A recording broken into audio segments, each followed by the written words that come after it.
हाँ जी भैया, good evening. क्या हाल है आप लोगों के? बढ़िया। श्योर, बढ़िया कर रहे हो आप लोग। चलो, आज हम बात करेंगे हमारा chapter number 5, second last chapter का पार्ट 1 हम शुरू कर रहे हैं। अभी तक हमने अपने इंडिया को एक आज़ादी दिलवा दी है। अब हम बात करेंगे जो डिवीजन हुआ था इंडिया में, उसको समझते हैं कि उसमें पॉलिटिक्स क्या थी, किसकी क्या स्मृति है, क्या एक्सपीरियंस है लोगों का। तो उसके बारे में हम डिस्कस करेंगे इसमें, ठीक है। मस्त कहानी है, आप सुनते रहो बस, और कुछ भी नहीं है। तो आपको पता ही, विभाजन की वजह से लाखों लोग उजड़ गए, शरणार्थी बनकर रह गए। शरणार्थी मतलब कि किसी पर्टिकुलर स्टेट में, जैसे कहते हैं ना हम, इंडिया वाले पाकिस्तान में, पाकिस्तान वाले इंडिया में, ठीक। उनको अपनी रेशा रेशा जिंदगी नए सिरे से बुननी पड़ी। हमें पता है कि 1947 में हमारी आज़ादी से जुड़ी खुशी विभाजन की हिंसा और बर्बरता से बदरंग पड़ गई थी। ब्रिटिश इंडिया के दो संप्रभु राज्य भारत और पाकिस्तान जो थे, जिसके वेस्टर्न और पूर्वी भाग थे, उसके बंटवारे से कई आकस्मिक परिवर्तन आए। जैसे कि लाखों जाने गई, कईयों की जिंदगियां पलक झपकती खत्म हो गई। शहर बदले, भारत बदले, एक नए देश का भारत बदला, एक नए देश का उदय हुआ, और ऐसा जनसंहार, हिंसा एवं डिस्प्लेसमेंट हुआ जिसका इतिहास में पहले कोई उदाहरण ही नहीं था। तो इस लेसन में हम ये पढ़ेंगे कि 1947 के बंटवारे का बारे में, क्यों हुआ, कैसे हुआ, और इसके चलते 1946 से 50s की काल अवधि में और उसके बाद भी आम लोगों के क्या दर्दनाक अनुभव रहे थे, इस बात का डिस्कस करेंगे, ठीक है। तो let's start from this particular. बंटवारे के कुछ अनुभव हैं। कैमरे की तस्वीरों से हमें उस समय की हिंसा का एहसास हो रहा था। यहाँ तीन घटनाएं दी जा रही जिनका बयान उन दुखद दिनों से गुजरे लोगों ने 1993 में एक शोधकर्ता के आगे किया था, ठीक। बयान करने वाले पाकिस्तानी थे और शोधकर्ता भारतीय थे। तो शोधकर्ता का जो उद्देश्य ये समझना था कि जो लोग पीढ़ियों से कमोबेश मेल मिलाप से रहते आए थे, उन्होंने 1947 में एक दूसरे पर इतना जबरदस्त कहर कैसे ढाया था। सोर्सेस वन था कि मैं तो सिर्फ अपने अब्बा पर चढ़ा हुआ कर्ज चुका रहा हूँ। ये क्या बोल रहा है? पाकिस्तानी बंदा बोल रहा है और रिपोर्टर है इंडियन, ठीक। समझो कि शोधकर्ता का रिपोर्ट इस प्रकार है। यार हमें नहीं लगता हमारे लिए इतना इंपॉर्टेंट होगा कि मैं 1992 की सर्दियों में जब पंजाब यूनिवर्सिटी लाहौर के इतिहास विभाग के पुस्तकालय में जाया करता था, वहाँ अब्दुल लतीफ नामक एक धर्मनिष्ठ अधेड़ सज्जन मेरी मदद बहुत करते थे। जितना इनके लिए करना जरूरी था, उससे भी आके जाकर वे मुझे आवश्यक सामग्री मुहैया करा देते थे और मेरी अनुरोध की हुई फोटोकॉपियां अगली सुबह मेरे पहुंचने के पहले ही बड़े कायदे से तैयार रखते थे। मेरे काम के प्रति उनका यह रवैया मुझे बहुत अनोखा लगता था। एक दिन मैं अपने आप को रोक नहीं पाया, पूछी, बेटा लतीफ़ साहब, आप ज़रूरत से ज़्यादा आगे बढ़कर मेरी की मदद क्यों करते हैं? तो अपनी घड़ी पर नज़र डालकर उन्होंने लपक कर अपनी नमाजी टोपी उठाई और कहा, अभी तो मुझे तुरंत नमाज के लिए जाना है, और लौटकर मैं आपके सवाल का जवाब ज़रूर दूंगा। आधे घंटे बाद अपने दफ्तर में लौटकर उन्हें आगे बात बढ़ाते हैं कि हाँ, आपका सवाल। क्योंकि मेरा मतलब है कि मेरे वालिद जम्मू से थे। जम्मू जिले के एक छोटे से गांव के बाशिंदे। इस गांव में बंधुओं का दबदबा था और अगस्त 1947 में इलाके के हिंदू गुंडों ने गांव की तमाम मुसलमान आबादी को मार डाला। एक रोज तीसरे पैर जब हिंदुओं की भीड़ का पागलपन अपनी हदें पार कर रहा था, तो मेरे अब्बा को पता चला कि गांव में शायद ही वे ही एकमात्र मुस्लिम नौजवान है जो जिंदा बचे हैं। तो अपना पूरे खानदान को वो पहले ही इस कत्लेआम में खो चुके थे और अब भागने के रास्ते ढूंढ रहे थे। उन्हें एक दयालु बुजुर्ग हिंदू पड़ोसन का ख्याल आया, ठीक। उन्होंने उनसे अपने घर में पनाह देने की प्रार्थना की। वे अब्बा की मदद को राजी तो हुई, मगर बोली, बेटा अगर तुम यहाँ छिपते हो तो वे लोग हम दोनों को ही धर धर लेंगे और इससे कोई बेनिफिट नहीं होगा। तुम मेरे पीछे पीछे वहां चलो जहाँ इन लोगों ने मुर्दों के ढेर लगा रखे हैं। तुम वहां मुर्दे जैसे बनकर लेट जाना और मैं तुम पर कुछ लाशें डाल दूंगी। बेटा सारी रात मुर्दों के बीच ऐसे ही लेटे रहना और सुबह पौ फटते ही जो जी जान से सियालकोट की तरफ दौड़ जाना। मेरे अब्बा ये सुझाव मान गए थे। फिर वे दोनों वहां गए जहां लाशें पड़ी थी। अब्बा चुपचाप जमीन पर लेट गए और बूढ़ी माई ने उन पर कई लाशें डाल दी। कोई घंटे भर बाद हथियारबंद हिंदू दंगाइयों का एक जत्था वहां आदम का। उनमें से एक चिल्लाया, किसी में जान कुछ जान बची है? और दूसरे लोग अपनी अनगढ़ लाठियों और हिंदुओं से उस ढेर में जिंदगी के आसार तलाशने लगे। कोई चिल्लाया, अरे उस लाश की कलाई पर घड़ी है। उसने राइफल का कुंदा जोर से अब्बा की उंगलियों पर दे मारा। अब्बा जी बताया करते थे कि घड़ी वाली कलाई की फैली हथेली को बिल्कुल बिना हिलाए रखना उनके लिए कितना मुश्किल था। किसी तरह कुछ सेकंड तक भी ऐसा करने में कामयाब रहे। तभी दंगाइयों में से बोला, अरे एक घड़ी ही तो है, चलो चलो यहाँ से, यहाँ अंधेरा होने वाला है। अब्बा जी की तकदीर थी कि वो लोग चलेगा और मेरे अब्बा पूरी रात उस मरगट के माहौल में लेटे हुए रहे।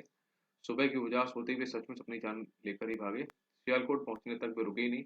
मैं आपकी मदद इसलिए करता हूँ कि एक हिंदू भाई ने मेरे अब्बा की मदद की थी। मैं तो सिर्फ अपने अब्बा पर चढ़ा हुआ कर चुका रहा हूँ। तो मैंने कहा, मगर मैं तो हिंदू नहीं, सिख खानदान से, या हद से हद एक मिले जुले हिंदू सिख खानदान से हूँ। मैं ठीक ठीक नहीं जानता कि आपका मजहब क्या है। आप केस भी नहीं रखते, आप मुसलमान भी नहीं है, सो मेरे लिए तो आप हिंदू ही हैं। और मैं जो थोड़ा बहुत आपके लिए करता हूँ वह इसलिए कि एक हिंदू भाई ने मेरे अब्बा को बचाया था।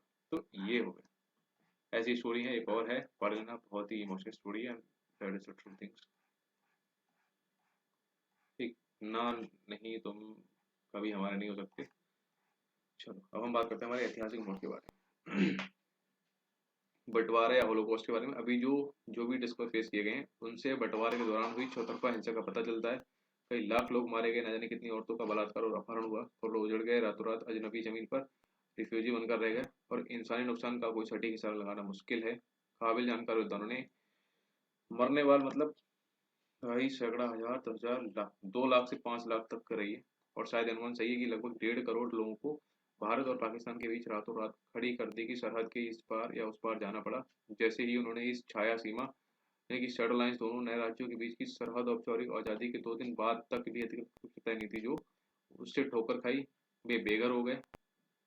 पलक झपकते उनके माल असबाब हाथों से जाते रहे। दोस्त रिश्तेदार बिछड़ गए। वे अपनी जड़ों, मकानों, खेतों और कारोबार से महरूम हो गए। बचपन की यादें उनसे छीन ली गई और स्थानीय व क्षेत्रीय संस्कृतियों से वंचित ये लोग दोबारा दिन को अपनी जिंदगी हटने के लिए मजबूर हो गए। ये बेसिक चीजें बता रखी है और कुछ नहीं। आप क्या महज एक रमजान विभाजन क्रमबद्ध व्यवस्थित ठीक है न छोड़ो।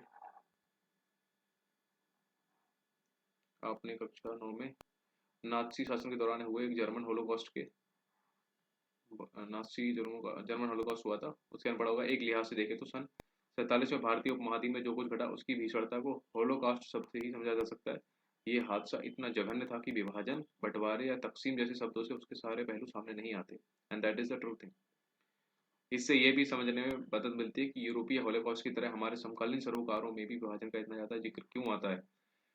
लेकिन इसका मतलब ये नहीं कि दोनों घटनाओं के बीच कोई फर्क नहीं था, या अगर था तो उसे नजरअंदाज कर दिया जाए। तो 1947 से 48 में भारतीय उपमहाद्वीप में सफाई की गई कोई सरकारी मुहिम नहीं चली, जबकि नाजी जर्मनी में यही हो रहा था। वहां लोगों को मारने के लिए नियंत्रण और संगठन की तमाम आधुनिक तकनीकों का इस्तेमाल किया गया। भारत विभाजन के वक्त जो नस्ली सफाया हुआ वह सरकारी निकायों की नहीं बल्कि धार्मिक समुदायों के संप्रभु प्रतिनिधियों की कारगुजारी थी। ठीक। स्टीरियोटाइप्स की ताकत के बारे में बात करते हैं तो थोड़ा ये उतना इम्पोर्टेंट है नहीं यार।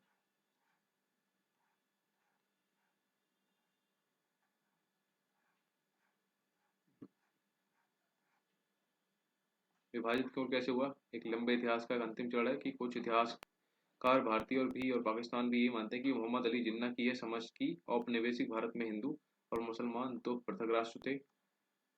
सेंट्रल कालीन जो भी उस टाइम का टाइम पीरियड था, इतिहास पर भी लागू की जा सकती है कि इतिहासकार इस बात पर बल देते हैं कि 1947 की घटनाएं मध्य और आधुनिक युगों में हुए हिंदू मुस्लिम झगड़ों के लंबे इतिहास से बारीकी से जुड़ी हुई हैं। लेकिन यह तर्क इस बात को अनदेखा कर देता है कि भाई इन समुदायों में झगड़ों का इतिहास मेल जोल के लंबे इतिहास के साथ साथ चला है। और फिर भी ये इंपॉर्टेंट है कि हिंदू मुसलमानों में कोई कई तरह के सांस्कृतिक आदान प्रदान रहे हैं। जो लोग साउथ एशिया में हिंदू मुस्लिम झगड़ों की निरंतरता की बात करते हैं वो यह नहीं देखते हैं कि लोगों की मानसिकता पर बदलती परिस्थितियों का असर होता है। ठीक।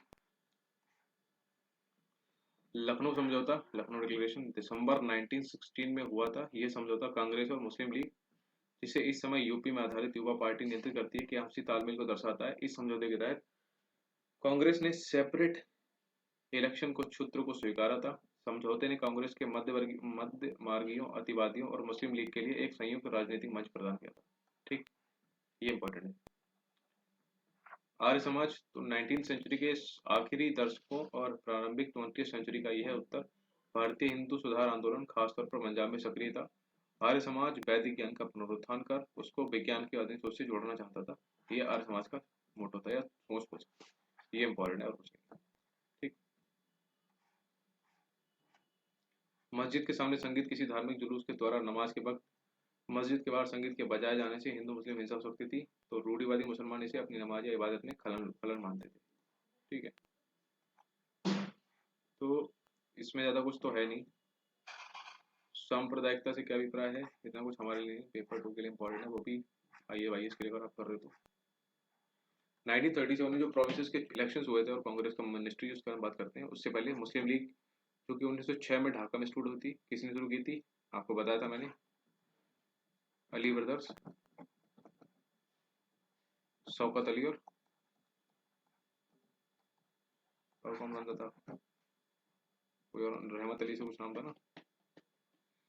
तो जल्दी लीग यूपी के विशेषकर अलीगढ़ के मुस्लिम संभ्रांत वर्ग के प्रभाव में आ गई। 1940s के दशक में पार्टी भारतीय महाद्वीप के मुस्लिम बहुल क्षेत्रों की स्वायत्तता या फिर पाकिस्तान की डिमांड करने लगी थी। 1937 में प्रांतीय चुनाव हुए थे, ठीक, पहली बार हुए थे। इन चुनावों में मताधिकार केवल 10 से 12% लोगों के पास था। इन चुनाव में कांग्रेस के परिणाम अच्छे रहे। उसने 11 में से 5 प्रोविंसेस में पूर्ण बहुमत मिला और 7 में अपनी गवर्नमेंट्स बनाई। मुसलमानों के लिए आरक्षित चुनाव क्षेत्रों में कांग्रेस का प्रदर्शन अच्छा नहीं रहा, परंतु मुस्लिम लीग भी इन क्षेत्रों में बहुत अच्छा नहीं कर पाई। ये क्वेश्चन आया था आई थिंक, क्योंकि मुस्लिम लीग के लिए बात हो रही है और वहां पे मुस्लिम लीग को अच्छा वोट नहीं मिला, तो ये एक स्टेटमेंट दे रखा था, बल्कि ये स्टेटमेंट सही था, ठीक। तो उसे इस चुनाव में संपूर्ण मुस्लिम वोट का केवल 4.4% ही मिला था। नॉर्थ वेस्टर्न सीमा प्रांत में उसे एक सीट भी नहीं मिली थी। पंजाब की 84 आरक्षित सीटों में से उसे सिर्फ 2 मिली थी और सिंध में 33 में से सिर्फ 3 मिली थी। सिंध तो इन्हीं का इलाका था, तो भी नहीं। तो करंटली जो यूपी है, यूपी में मुस्लिम लीग कांग्रेस के साथ मिलकर गवर्नमेंट बनाना चाहती थी, ठीक। परंतु यहाँ कांग्रेस का संपूर्ण बहुमत था, हाँ, यूपी में।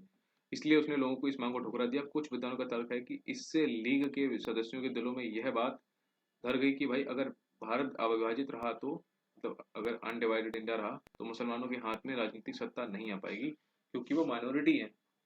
और ऐसी समझ के पीछे लोगों की यह मान्यता थी कि मुस्लिम हितों का प्रतिनिधित्व एक मुस्लिम पार्टी ही कर सकती थी और कांग्रेस एक हिंदू दल है।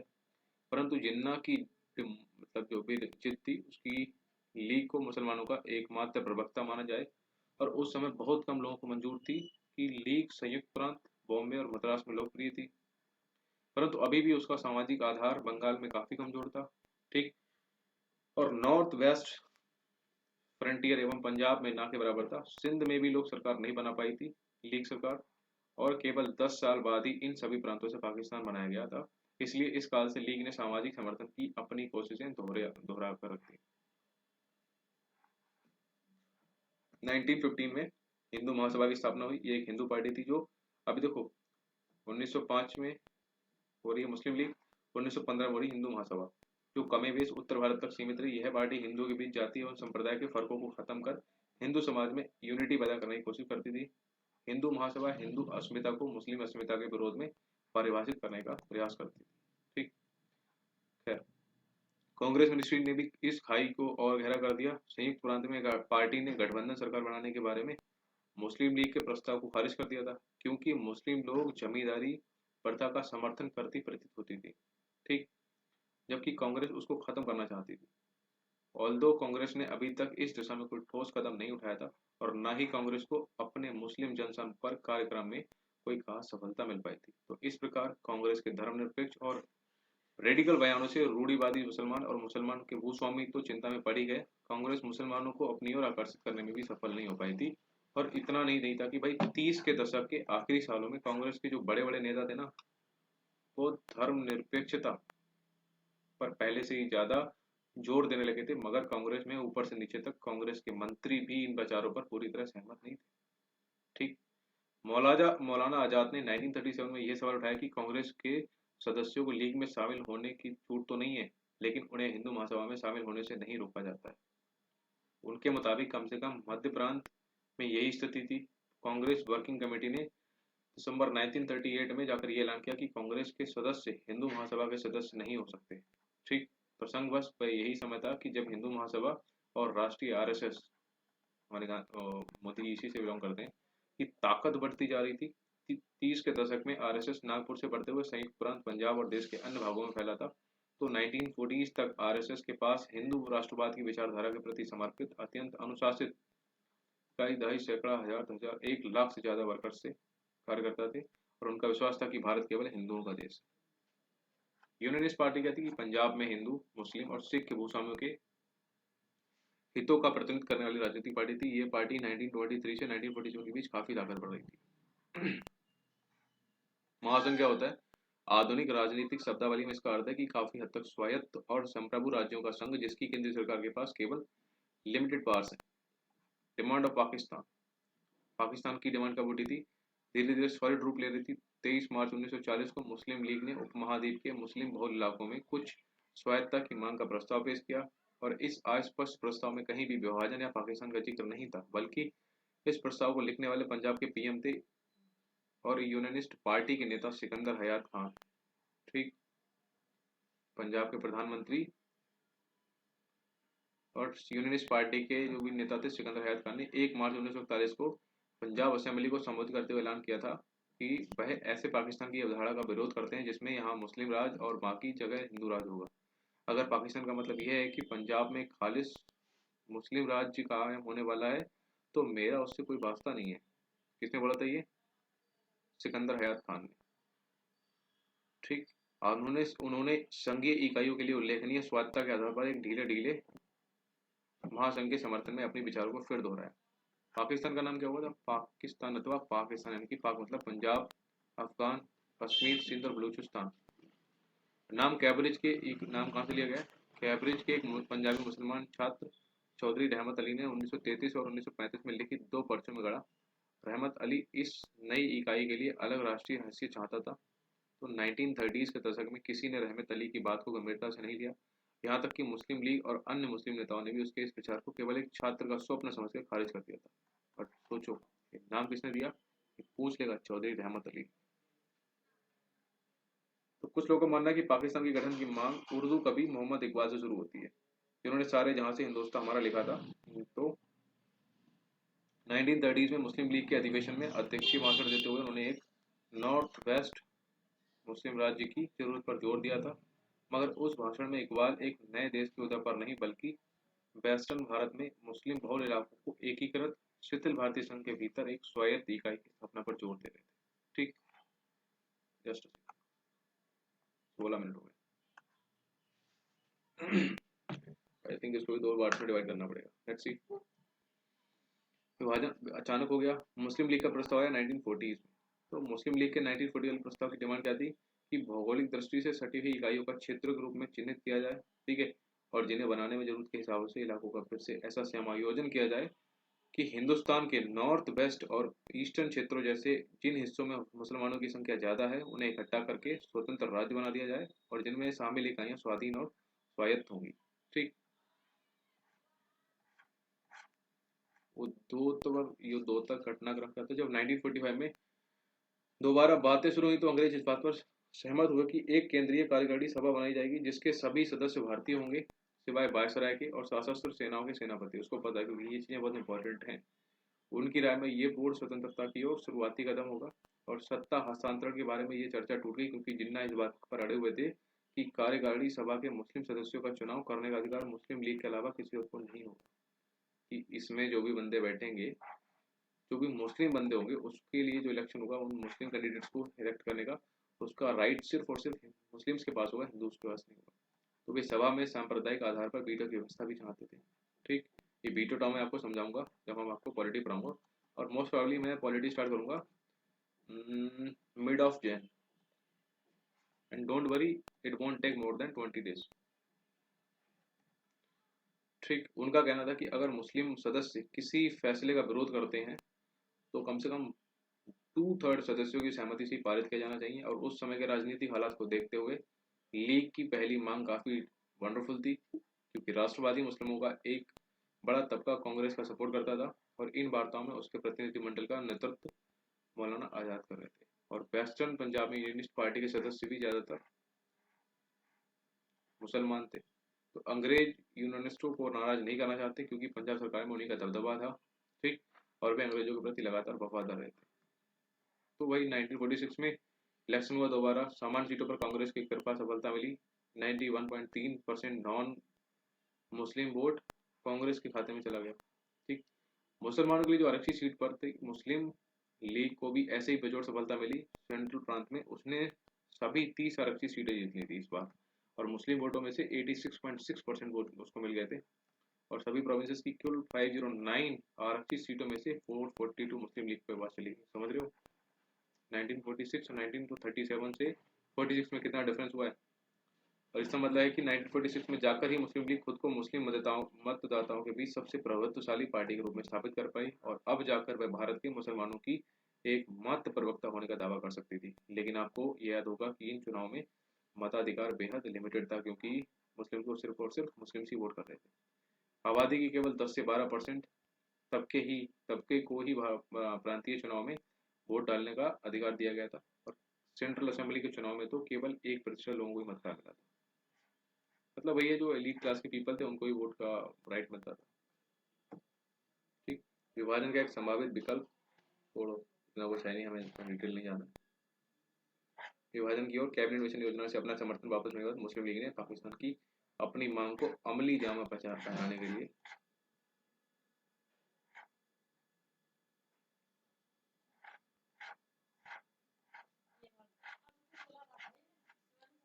डायरेक्ट कार्रवाई करने का फैसला लिया। पार्टी ने 16 अगस्त 1940 को डायरेक्ट एक्शन डे, ये पूछ सकता है, ठीक, अभी तक नहीं पूछा गया। 16 अगस्त को क्या होता है? Direct action day, dad. 16 August is independence day of Pakistan. Okay, so remember this thing. ठीक है, तो उसी दिन क्या होता है, कलकत्ता में दंगे भड़क उठे थे जो कई दिनों तक कंटिन्यू चले थे, उसमें कई thousands of people were dead. March 1947 तक नॉर्थ इंडिया के बहुत सारे भागों में हिंसा फैल चुकी थी। एंड मार्च 1947 में कांग्रेस हाई कमान ने पंजाब को मुस्लिम बहुल और हिंदू बहुल दो हिस्सों में बांटने की प्रस्ताव पर मतलब ठीक है अप्रूवल दे दिया था। किसने? कांग्रेस। ठीक, तो कांग्रेस ने बंगाल के मामले में भी यही सिद्धांत अपनाने का सुझाव दिया, यानी कि बांग्लादेश के बारे में। तो अंकों के खेल में उलझकर पंजाब के बहुत सारे सिख नेता और कांग्रेसी भी इस बात को मान चुके थे कि अब विभाजन अनिवार्य विकृति है जिसे टाला नहीं जा सकता है, और उनको लगता था कि भाई वे अनडिवाइडेड पंजाब में मुसलमानों से घिर जाएंगे और उन्हें मुस्लिम नेताओं के रहम पर जीना पड़ेगा। इसलिए वे भी कमोबेश इस फैसले के हक में थे कि चलो हाँ ठीक है डिवाइड कर दो। बंगाल में भी भद्रलोक बंगाली हिंदुओं का जो तबका सत्ता अपने हाथ में रखना चाहता था, वह मुसलमानों की स्थायी परमानेंट गुलामी का की आशंका से भयभीत था। ठीक, संख्या की दृष्टि से वे कमजोर थे। कौन? जो भी बंगाली हिंदू थे। इसलिए उनको लगता था कि प्रांत के विभाजन से ही उनका राजनीतिक प्रभुत्व बना रह सकता है। ठीक, यहाँ पे कानून व्यवस्था का खत्म हो गया था क्योंकि उसके बाद रक्तपात चला था भाई। पेंड्रोल मून नाम के एक अफसर ने इस बारे में लिखा है कि जब मार्च 1947 में पूरे अमृतसर में आगजनी में मारकाट हो रही थी तभी पुलिस एक भी गोली नहीं चला पाई। साल के आखिरी तक शासन तंत्र पूरी तरह नष्ट हो चुका था, पूरा अमृतसर जिला। इसके पीछे क्या रीजन है कि गोली नहीं चला पाई? मून ने जो लिखा है कि 24 घंटे से भी ज्यादा वक्त तक दंगाई भीड़ को इस विशाल व्यावसायिक शहर में बेरोक टोक तबाही फैलाने दी गई। बेहतरीन बाजारों को जलाकर राख कर दिया, जबकि उपद्रव फैलाने वालों के ऊपर एक गोली भी नहीं चलाएगी। जिला डिस्ट्रिक्ट मजिस्ट्रेट ने अपने विशाल पुलिस बल को शहर में मार्च का आदेश दिया और उसका कोई सार्थक इस्तेमाल किए बिना वापस बुला लिया। अब पता नहीं इसमें किसको बोले यार। अंग्रेज अफसरों को समझ नहीं आ रहा था कि हालात को कैसे संभालें। वे फैसला लेना नहीं चाहते थे और हस्तक्षेप में करने में हिचक रहे थे। हस्तक्षेप मतलब कि इंटरफेयर करने में। तो जब दहशत ज्यादा लोगों ने मदद के लिए गुहार लगाई तो अंग्रेज अफसरों ने उनसे महात्मा गांधी, जवाहरलाल नेहरू, वल्लभ भाई पटेल या मोहम्मद अली जिन्ना की शरण में जाने को कहा, क्योंकि अंग्रेजों के पास अब ज्यादा पावर नहीं रह गई थी। तो किसी को मालूम नहीं था कि सत्ता किसके हाथ में है। महात्मा गांधी के अलावा भारतीय दलों के सभी वरिष्ठ नेता आजादी के बारे में जारी वार्ताओं में व्यस्त थे, जबकि प्रभावित प्रांतों के बहुत सारे भारतीय प्रशासनिक अफसर ही अपने ही जान माल के बारे में भयभीत थे। अंग्रेज भारत छोड़ने की तैयारी में लगे थे। समस्या इसलिए और बढ़ गई क्योंकि भारतीय सिपाही और पुलिस वाले भी हिंदू, मुसलमान या सिख के रूप में आचरण करने लगे थे। कि जैसे जैसे तनाव बढ़ता था, वर्दीधारियों की पेशेवर प्रतिबद्धता पर भरोसा कमजोर पड़ता गया। बहुत सारे स्थानों पर न केवल पुलिस वालों ने अपने धर्म के लोगों की मदद की, बल्कि उन्होंने दूसरे समुदायों पर अटैक भी किए थे। महात्मा गांधी जिसमें बघेली फौज थे, ऐसे दोस्तों दिखाया गया है, क्योंकि वो बोल देते थे वही हो जाता था, ऐसा बता रहे। 28 नवंबर 1947 को गुरु नानक जयंती के मौके पर जब गांधी जी गुरुद्वारा शीशगंज में सिखों की एक सभा को संबोधित करने गए तो उन्होंने देखा कि दिल्ली का दिल दहलाने वाली चांदनी चौक की सड़क पर एक भी मुसलमान नहीं था। उसी शाम को अपने भाषण में उन्होंने कहा कि हमारे लिए इससे ज्यादा शर्म की बात और क्या हो सकती है कि चांदनी चौक में एक भी मुसलमान नहीं है। गांधी जी अपनी हत्या तक दिल्ली में ही रहे और आखिरी दिनों में मुसलमानों को शहर से बाहर खदेड़ने की सोच से तंग आकर उन्होंने अनशन शुरू कर दिया। और बंडर की बात यह है तो पाकिस्तान से आए हिंदू और सिख शरणार्थी भी अनशन में उनके साथ बैठते थे। मौलाना आजाद ने लिखा कि इस अनशन का असर आसमान की बिजली जैसा रहा। लोगों को मुसलमानों के सफाई के अभियान की निरर्थकता मतलब कि उसका वेस्टेज दिखाई देने लगा। मगर हिंसा का यह नंगा नाच आखिरकार गांधी जी की शहादत के साथ ही खत्म हुआ। दिल्ली के बहुत सारे मुसलमानों ने बाद में कहा की दुनिया सच्चाई के राह पर आ गई। औरतें भी ऐसी थी कि पिछले तकरीबन 1.5 दशकों से इतिहासकार बंटवारे के दौरान आम लोगों के अनुभवों की पड़ताल कर रहे हैं। कई बंटवारों ने उस हिंसक काल में औरतों के भयानक अनुभवों के बारे में लिखा है कि उनके साथ रेप हुआ, उनको अगवा किया गया, बार बार बेचा खरीदा गया और अनजान हालत में अजनबियों के साथ एक नई जिंदगी बसर करने के लिए मजबूर किया गया। औरतों ने जो कुछ भुगता भुगता था उसके गहरे सदमे के बावजूद बदले हुए हालात में कुछ औरतों ने अपने नए पारिवारिक बंधन विकसित किए, लेकिन भारत और पाकिस्तान की सरकारों ने इंसानी संबंधों की जटिलता के बारे में कोई संवेदनशील रवैया नहीं लिया। काफी दर्दनाक चीजें हैं ये। इज्जत की रक्षा उन्होंने की अपनी कैसे कैसे। काफी इमोशनल है ये वाला चैप्टर।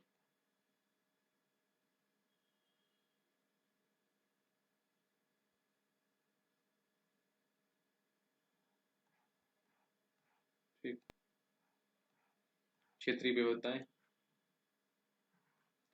नोआखली 1946 में जनसंहार हो चुके थे। कलकत्ता में है नोआखली, आपको पता ही है।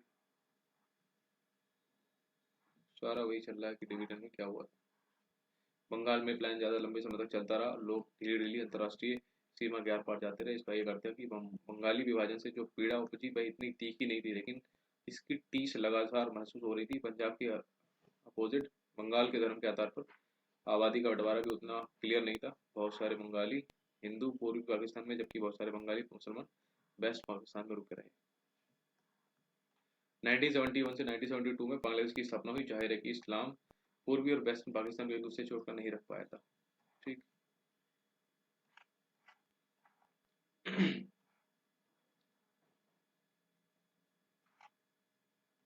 इसमें और क्या बताऊं। मदद, मानवता और सद्भावना, इन्होंने कुछ स्टोरीज दे रखी हैं। क्या अंगूरों की एक छोटी सी टोकरी। कराची हवाई अड्डा पर 1949 में हुई मुलाकात का ब्यौरा। डॉक्टर खुशदेव सिंह की जवानी है कि मुझे मेरे दोस्त हवाई अड्डे के कमरे में ले गए, जहां हम सब बैठकर गपशप करने लगे और साथ ही दोपहर का खाना भी खाया। मुझे कराची से रात 2:30 बजे की उड़ान से लंदन जाना था, तो शाम को 5 बजे मैंने अपने दोस्तों से निवेदन किया कि उन्होंने बड़ी फराख दिली से मुझे अपना समय दिया है। मेरी समझ से अब उनसे सारी रात रुकने की उम्मीद करना तो बड़ी ज्यादती होगी और ये तकलीफ ना हो उठाएं। मगर रात के खाने तक कोई भी नहीं उठा। फिर उन्होंने कहा कि वे लोग जा रहे हैं और मैं जहाज पर चढ़ने से पहले थोड़ा आराम कर लूं। तो मैं रात के करीब 1:45 बजे उठा और जब दरवाजा खोला तो पाया कि वे सबके सब तब तक वहीं थे। वे सब जहाज तक मेरे साथ आए और बिछुड़ने के पहले उन्होंने मुझे अंगूरों की एक छोटी सी टोकरी भेंट की। मेरे लिए प्यार के उमड़ते सैलाब और इस पड़ाव से मुझे मिली उसी के लिए कृतज्ञता व्यक्त करने के लिए मेरे पास शब्द नहीं थे। मौखिक गवाही और इतिहास कुछ ही छोड़ो, हमारे लिए उतना नहीं है। अगर आप इंटरेस्टेड हो हिस्ट्री वाले में जानना क्या क्या हुआ था, आप पढ़ लेना। ठीक। हमारे एग्जाम पॉइंट ऑफ व्यू से उतना नहीं है।